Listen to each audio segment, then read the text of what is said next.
আসসালামু আলাইকুম ওয়া রাহমাতুল্লাহ।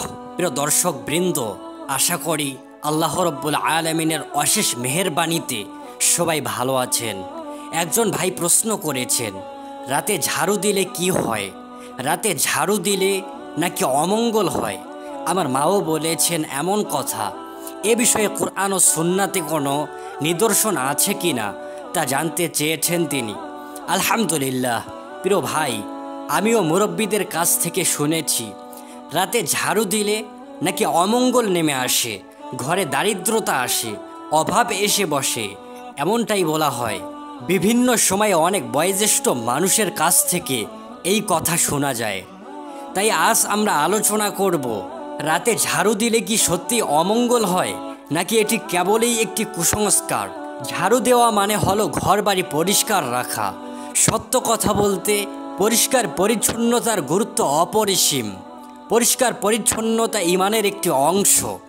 প্রায় 1450 বছর আগে মানবতার শ্রেষ্ঠ নেতা মহানবী হযরত মুহাম্মদ সাল্লাল্লাহু আলাইহি ওয়াসাল্লাম বলেছেন, পরিচ্ছন্নতা ঈমানের অঙ্গ। তিনি আরও বলেছেন, রাস্তা দিয়ে কষ্টদায়ক বস্তু সরিয়ে ফেলা ঈমানের শাখাগুলোর একটি। অর্থাৎ পরিচ্ছন্নতা ঈমানের একটি গুরুত্বপূর্ণ বৈশিষ্ট্য। যে ধারণা প্রচলিত আছে রাতে ঝাড়ু দিলে বরকত চলে যায়, দারিদ্র্য আসে, এটি আসলে সেই ধরনের কুসংস্কারের মতোই।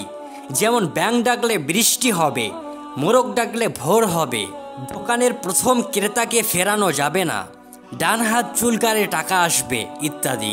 ঝাড়ু দেওয়া বা ঘর পরিষ্কার করার ক্ষেত্রে ইসলামে কোনো নিষেধাজ্ঞা নেই, বরং আপনি যতবার ঝাড়ু দেবেন ততবারই হাদিসে উল্লেখিত একটি সওয়াবের আমল পূর্ণ হবে। সুবহানাল্লাহ। বিশেষ কোনো সময়ে ঝাড়ু দেওয়া নিষিদ্ধ এমন কোনো প্রমাণ নেই। যখনই প্রয়োজন হবে তখনই আপনি ঘর পরিষ্কার করতে পারবেন। এ ধরনের ভিত্তিহীন কুসংস্কারে কান দেওয়া একেবারেই উচিত নয়। এমনকি ঝাড়ু দেওয়ার পর যে ময়লা বা আবর্জনা একত্রিত হয় সে সম্পর্কেও অনেকে ধারণা করেন সেগুলো নাকি সাথে সাথে ফেলে দেওয়া যাবে না। এটিও আসলে সম্পূর্ণ একটি কুসংস্কার। হয়তো আপনার মনে প্রশ্ন আসতে পারে, আরব দেশগুলোতে তো এ ধরনের কথা আমরা শুনিনি। যারা মধ্যপ্রাচ্যে চাকরি করছেন বা বসবাস করছেন তারা জানেন সেখানে আমাদের দেশের মতো এত কুসংস্কার নেই। তারা যেমন মুসলিম আমরাও মুসলিম। তাহলে এই কুসংস্কার আমাদের মধ্যে এলো কথা থেকে? গবেষণা করলে দেখা যায় আজ থেকে প্রায় 500 থেকে 600 বছর আগে হযরত শাহজালাল রহমাতুল্লাহি আলাইহি এবং তার মতো আরও বহু ইসলামী ব্যক্তিত্ব ইয়েমেন ও আরব অঞ্চল থেকে এ উপমহাদেশে আসেন।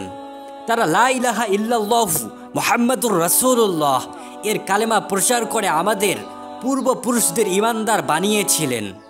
এর আগে এই উপমহাদেশে সনাতন ধর্মাবলম্বী মূর্তি পূজকদের আধিক্য ছিল। তৎকালীন সময়ে অনেকে তাদের শান্ত ধর্মীয় আচার অনুষ্ঠান ও বিভিন্ন কুসংস্কার অনুসরণ করত। ফলে সেই সব কুসংস্কার অনেক মানুষের জীবনে ঢুকে যায়। যদিও আমরা ঈমান গ্রহণ করেছি প্রায় 500 শত বছর আগে, তবুও সেই পুরনো কুসংস্কার আজও অনেকের মনে রয়ে গেছে। এর মূল কারণ শিক্ষার অভাব এবং কোরআন সুন্নাহর সঠিক জ্ঞান না থাকা।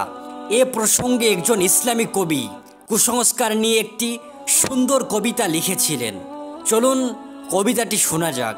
ব্যাঙ ডাকলে বৃষ্টি আসে, মোরগ ডাকলে ভোর, কুকুর ডাকলে লেজ গুটিয়ে পালিয়ে যায় চোর, পেঁচা ডাকলে অশুভ হয়, শকুন ডাকলে মরণ, কাক ডাকলে বিপদ আসে হঠাৎ যেন ধরন, পাখি ডাকলে কুসুম ফোটে মিষ্টি হাতে নিয়ে, বৃষ্টির মাঝে রোদ উঠলে শিয়াল মামার বিয়ে। কবি বলেছেন, এই সব কুসংস্কারে বিশ্বাসীরা চোখ থাকা সত্ত্বেও অন্ধের মতো আচরণ করে। আল্লাহ রাব্বুল আলামিন আমাদের সবাইকে সুন্নাহ বিরোধী ও ঈমান বিরোধী এসব কুসংস্কারের হাত থেকে রক্ষা করুন। আমিন।